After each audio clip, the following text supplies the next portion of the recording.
ಅಸಹಾಯಕ ಹೆಣ್ಣು ಮಗಳನ್ನ ದುರುಪಯೋಗ ಸಂಪೂರ್ಣವಾಗಿ ಮಾಡ್ಕೊಂಡಿರೋಂಗೆ ಮರ್ಸಿ ಅಂತ ತೋರಿಸೋದು. ಅದಕ್ಕೆ ಇಂಟ್ರೆಸ್ಟ್ನ 18% ಹಾಕಿ ನಾಳೆ ಬೆಳಗ್ಗೆ ದುಡ್ಡು ಕೊಡಿ, ಜೈಲು ಶಿಕ್ಷೆ ತೆಗಿತೀನಿ. LIC ಏಜೆಂಟ್ ಆಗಿರ್ತಾರೆ, ಅವ್ರದ್ದು LIC ಇನ್ಶೂರೆನ್ಸ್ ಪಾಲಿಸಿ ಇರುತ್ತೆ, ನಾನು ಕೊಡಿಸ್ತೀನಿ ಅಂತ ಹೇಳ್ಬಿಟ್ಟು ಇವ್ರನ್ನ ಕರ್ಕೊಂಡು ಹೋಗ್ತಾರೆ ಬ್ಯಾಂಕ್ಗೆ in the year 2000. And he opens a joint account and she says that she went to the account, she signs on the papers but she doesn't know. Bank, not to the account. I mean, sorry Manoj, she went to the bank but she does not know on what papers she has signed there. A joint account is opened and then he says adadmele 4,50,000 ಒಂದು 3 lakhs ಒಂದು check, 1,50,000 ಒಂದು check insurance ಇಂದ ಬರುತ್ತೆ, ಅದನ್ನ ಕೊಡಿ ನಾನು withdraw ಮಾಡಿ ನಿಮ್ಗೆ ಡೆಪಾಸಿಟ್ ಮಾಡ್ತೀನಿ ಅಂತ ಹೇಳಿದ್ದಾರೆ. ಅದನ್ನ ತಗೊಂಡಿದ್ದಾರೆ, ಅದಾದ್ಮೇಲೆ ಡೆಪಾಸಿಟ್ ಮಾಡಿದ್ದಾರೆ, ದುಡ್ಡು ಕೊಟ್ಟಿಲ್ಲ. 2006 ಅಲ್ಲಿ ನಾನು ಪೊಲೀಸ್ ಕಂಪ್ಲೇಂಟ್ ಕೊಡ್ತೀನಿ, ಪೊಲೀಸ್ ಅವ್ರು ಇವ್ರನ್ನ ಕರೆಸ್ತಾರೆ, ಪೊಲೀಸ್ ಸ್ಟೇಷನ್ ಅಲ್ಲಿ ಒಂದು ಬಾಂಡ್ ಎಕ್ಸಿಕ್ಯೂಟ್ ಮಾಡ್ತಾರೆ, ನಾನೇ ಯೂಸ್ ಮಾಡ್ಬಿಟ್ಟಿದ್ದೀನಿ, 7 ಲಕ್ಷ ರೂಪಾಯಿ ನಾನು ರಿಟರ್ನ್ ಮಾಡ್ತೀನಿ, ಪ್ರತಿ ತಿಂಗಳು ಇಷ್ಟಿಷ್ಟು ಅಮೌಂಟ್ ಕೊಡ್ತೀನಿ ಅಂತ. That is exhibited as exhibit P1, that is marked as exhibit P1 milords. And then milords 2 checks are given. She says 3 lakh ಒಂದು, 1,50,000 ಒಂದು, ಅದು ಎಕ್ಸಿಬಿಟ್ P2 ಅಂಡ್ P3. ಅದಾದ್ಮೇಲೆ 1,20,000 ತನಕ ಒಂದು 6,000, 30,000 ಹಂಗೆ ಕೊಡ್ತಾರೆ. ಆದ್ಮೇಲೆ ಕೊಡ್ಲಿಲ್ಲ. 2009 ಅಲ್ಲಿ ನಾನು ಕಂಪ್ಲೇಂಟ್ ಕೊಟ್ಟಿದ್ದೀನಿ for cheating that he is induced in. She has also filed a suit for recovery of money, Malad. She has got a decree in her favor, Malad. Malad's if 7 ಲಕ್ಷಕ್ಕೆ ಬಾಕಿ ಇನ್ನೇನು ಬಾಕಿ ಇದ್ರು ಅದಕ್ಕೆ ಇಂಟ್ರೆಸ್ಟ್ನ 18% ಹಾಕಿ ನಾಳೆ ಬೆಳಗ್ಗೆ ದುಡ್ಡು ಕೊಡಿ, ಜೈಲು ಶಿಕ್ಷೆ ತೆಗಿತೀನಿ. ಬೇಡ ಅಂದ್ರೆ ನಿಮ್ ಇನ್ನೇನ್ ಬೇಕು ಆರ್ಗ್ಯುಮೆಂಟ್ ಮಾಡಿ. 9,20,000 ಆರ್ಡರ್ ಆಗಿತ್ತು, ಅದ್ರಲ್ಲಿ ಮೈನಸ್ 1,20,000 ಇಲ್ವೋ, ಬಾಕಿ ದುಡ್ಡು ಕೊಡ್ತೀನಿ ಅಂತಂದ್ರೆ ಇಂಟ್ರೆಸ್ಟ್ ಸಮೇತ ಆಕೆನೋ ಕರ್ಸಿ ಆಗಿದ್ದಾಯ್ತು, ನಿಮಗ್ ಟೋಪಿ ಹಾಕ್ಬಿಟ್ಟಿದ ನಿಮ್ ಭಾವ, ಇನ್ ಮುಂದೆ ಹುಷಾರಾಗಿರು ಅಂತ ಹೇಳ್ಬಿಟ್ಟು ಏನೋ ಮಾಡಿ ಬಿಟ್ಟು ಕಳಿಸ್ತೀನಿ ಜೈಲಿಂದ. ಇಲ್ಲ ಬರೇ ಕೈಯಲ್ಲಿ ಮೊಳ ಹಾಕ್ತೀನಿ, ಆ ಕತೆ ಈ ಕತೆ ಕಾನೂನ್ ಪಾಯಿಂಟ್ ಎಲ್ಲ ಆರ್ಗ್ಯುಮೆಂಟ್ ಮಾಡ್ತೀನಿ ಅಂದ್ರೆ you are free to argue. I am prepared to listen and pass out. Execution proceedings ಅಲ್ಲಿ ಒಂದಷ್ಟು ಅಮೌಂಟ್ ಸೇರಿಸಿ ಕರ್ಸಿ ಅದೇನ್ ಮಾಡ್ತಿರೋ ಎಲ್ಲ ದುಡ್ಡೆಲ್ಲ ಕೊಡ್ಬೇಕಲ್ಲ. But he is a cancer patient, Malad, so I'll ask him to come before. ಮಾಡಬಾರದು ಮಾಡಿದ್ರೆ ಇನ್ನೇನಾಗುತ್ತೆ? ಬೇರೆ ಯಾರು ಅಲ್ಲ, ಅಣ್ಣನ ಹೆಂಡತಿ ತಮ್ಮನ ಹೆಂಡತಿಗೆನೆ ಟೋಪಿ ಹಾಕುವಂತ ಶಾಂತಿ ಇಲ್ಲ ಅಲ್ಲಂಗೆ ಕ್ಯಾನ್ಸರ್ ಬರದಲ್ಲ ಇನ್ನೇನು ನಳ್ನಳಿಸ್ತಾ ಇರ್ತಾನ 100 ವರ್ಷದ ತನಕ. ಅವಳು ದಿನ ಅನ್ಕೊಂಡಿರ್ತಾಳೆ ನಮ್ ಭಾವಂಗ್ ಬರ್ಬಾರದು ರೋಗ ಬಂದ್ ಬೇಗ ಗೊಟ್ಟಕ್ಕನ್ನ ಅಂತ. ಗಂಡ್ಸತ್ ವಿಧವೆಗೆ ಇನ್ನು ಕನ್ನಡದಲ್ಲಿ ಆಡ್ಕೆ ಮಾತಿದೆ ರೂಢಿನಲ್ಲಿ, ಅದ್ ಅನ್ಬಾರ್ದು ಅಂತ ವಿಧವೆ ಅಂತ ಯೂಸ್ ಮಾಡ್ತಾ ಇದ್ದೀನಿ. ಅಂತವ್ರ ದುಡ್ಡಿಗೆ ಟೋಪಿ ಹಾಕ್ತಾರಲ್ಲ, ಇದೆಲ್ಲ ಹಳ್ಳಿ ಕಡೆ ನೀವು ಭಾಷಣ ಕೇಳ್ಬೇಕು, ಎಂತೆಂತ ಮಾತಲ್ಲ ಅಂತವ್ರು ಬೈತಾರೆ ಅಂತ. ಅದೆಲ್ಲ ಇಲ್ಲಿ ಹೇಳಿದ್ರೆ ನನ್ ಬಾಯಿ ಕೆಟ್ಟೋಗುತ್ತೆ, ಮತ್ ಸ್ಥಾನಕ್ಕೆ ಅಗೌರವ ಅಷ್ಟೇ. ಅದೇನ್ ಬಾಕಿ ಇದೆಯೋ ಎಲ್ಲ ದುಡ್ಡು ತಗೊಂಡ್ ಬನ್ನಿ, ಕೊಡಿಸ್ತೀನಿ. ಅಯ್ಯಮ್ಮಂಗೆ ಹೇಳ್ತೀನಿ ಶಾಪ ವಾಪಸ್ ತಗೊಂಡ್ಬಿಡು ದುಡ್ಡು ಬಂತಲ್ಲ ಅಂತ.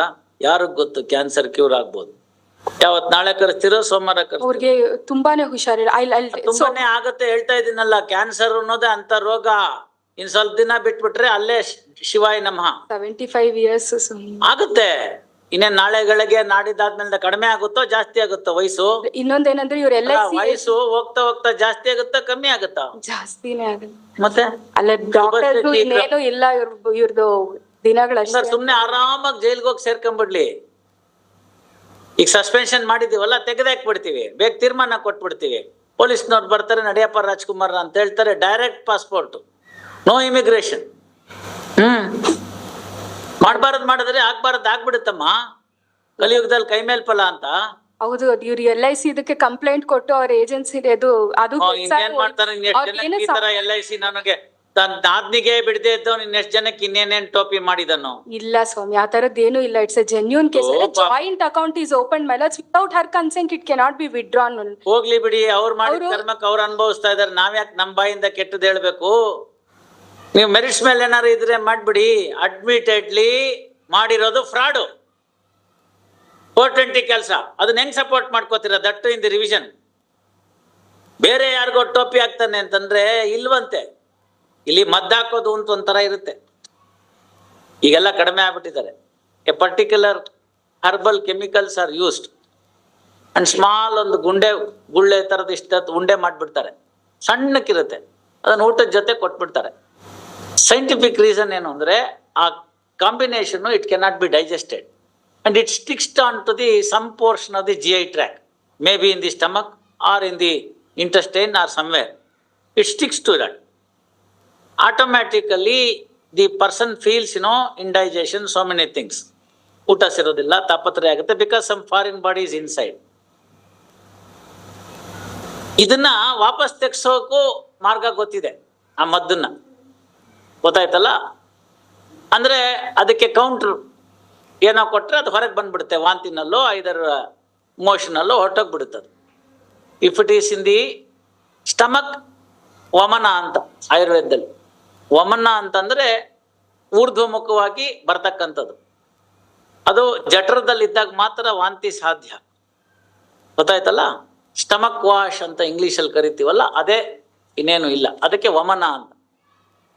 ಅಂದ್ರೆ ಅಪ್ವರ್ಡ್ ಪ್ರೆಷರ್ ಕ್ರಿಯೇಟ್ ಮಾಡ್ತಾರೆ, ಕ್ರಿಯೇಟ್ ಮಾಡಿಬಿಟ್ಟು ಹೊರಗಡೆ ಹಾಕ್ಸ್ಬಿಡೋದು, ರಿವರ್ಸ್ ರೂಟಲ್ಲಿ ಬಂದಂಗಾಗುತ್ತೆ. ಈ ಮದ್ದು ಹಾಕೋದು ಕಲ್ತ್ಬಿಟ್ಟಿರ್ತಾರಲ್ಲ, ಅದನ್ನ ಯಾರ ಮೇಲಾದ್ರೂ ಎಕ್ಸ್ಪೆರಿಮೆಂಟ್ ಮಾಡ್ಬೇಕಲ್ಲ. ಕಲ್ತಿರೋದು ಹೆಂಡತಿ ಆದ್ರೆ ಈಜಿಗೆ ಸಿಕ್ಕೋದೆ ಪಾಪ ಗಂಡ, ಅವನ ಮೇಲೆ ಹಾಕ್ಬಿಡ್ತಾಳೆ. ಆ ರಿವರ್ಸ್ ಪ್ರೋಸೆಸ್ನ ಸರಿಯಾಗಿ ಕಲ್ತಿಲ್ದೆ ಹೋದ್ರೆ ಅಭಿಮನ್ಯು ಚಕ್ರವ್ಯೂಹ ಆಗ್ಬಿಡುತ್ತೆ. ಅಂದ್ರೆ ವಾಪಸ್ ತೆಗೆಯೋ ಮಾರ್ಗ. ಮಕ್ಕಳ ಮೇಲೆ ಹಾಕೋರ್ನ ನೋಡಿದ್ದೀನಿ ನಾನು. ಯಾರು ಸಿಕ್ತೆ ಹೋದ್ರೆ ಮಕ್ಕಳ ಮೇಲೆ ಹಾಕ್ಬಿಡೋದು ಅಂತ ಚಟ. ಅದು ಒಂದ್ಸತಿ ಕಲ್ತ್ಬಿಟ್ ಮೇಲೆ ಮ್ಯಾಜಿಕ್ ಮಾಡ್ದಂಗೆ ಇದು ಮಾಡಿ ಹಂಗೆ ತೆಗೆಯೋದು, ಹಿಂಗೆ ಮಾಡೋದು ಹಂಗೆ ತೆಗೆಯೋದು, ಹಂಗೆ ಮಾಡೋದು ಹಂಗೆ ತೆಗೆಯೋದು. You understand that? ಇವನು ಹಂಗೆ ಫ್ರಾಡ್ನ ಮೊದಲು ನಾದ್ನಿ ಮೇಲೆ ಮಾಡಿ ಆಮೇಲೆ ಯಾರ್ಯಾರು ಮಾಡೋದು. ಅಲ್ಲ, ಅವ್ರ ಏಜೆನ್ಸಿನ ಅಕೌಂಟ್ ಓಪನ್ ಮಾಡಿಸಿದಾರೆ ಇಬ್ರು. ಬೇಕಾಗಿತ್ತ? ಅಂದಿ ಕಾಂಟ್ರರಿ ಹೆಂಗಿರ್ಬೇಕಮ್ಮ, ಹೆಂಗಿರ್ಬೇಕು? ಆಕೆ ಗಂಡ ಅಂದ್ರೆ ಇವಳಿಗೆ ಸಿಬ್ಲಿಂಗು, ಅವನು ಸತ್ತೋಗ್ಬಿಟ್ಟಿದ್ದಾನೆ.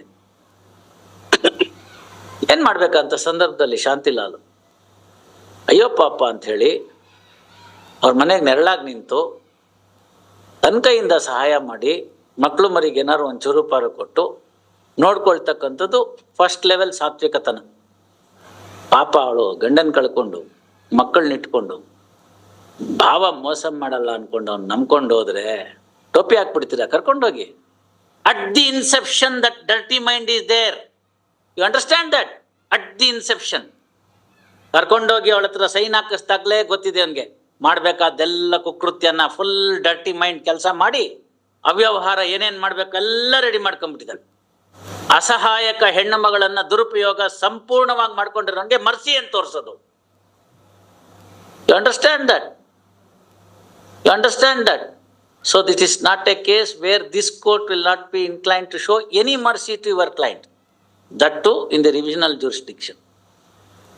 ಒಂದೇ ಮಾರ್ಗ ಏನು ಅಂದ್ರೆ ಆ ಎಮ್ಮಂಗೆ ಇವನ್ ಯಾವನ್ಗೋ ಜೈಲ್ಗೆ ಹೋಗೋದ್ರಿಂದ ಏನೂ ಬರಲ್ಲ. ಕಷ್ಟನೋ ಸುಖನೋ ಪಾಪ ಒದ್ದಾಡೋಗ್ಬಿಟ್ಟಿದ್ದಾಳೆ, ಕೋರ್ಟು ಕಚೇರಿ ಅಂತ ಅಳೆದ್ಬಿಟ್ಟಿದ್ದಾಳೆ. ಪೊಲೀಸು ಅಂದ್ರೆ ಸುಮ್ಮನೆ ಆಗುತ್ತಾ? ಸಾದಿಲ್ವಾರ್ ಖರ್ಚು, ಮೇಲ್ ಖರ್ಚು, ಕೆಳಗಿನ ಖರ್ಚು ಎಲ್ಲ ಖರ್ಚು ಮಾಡಿ ಮಾಡಿ ಮಾಡಿ ಮಾಡಿ ಸುಸ್ತಾಗ್ಬಿಟ್ಟಿದ್ದಾಳೆ.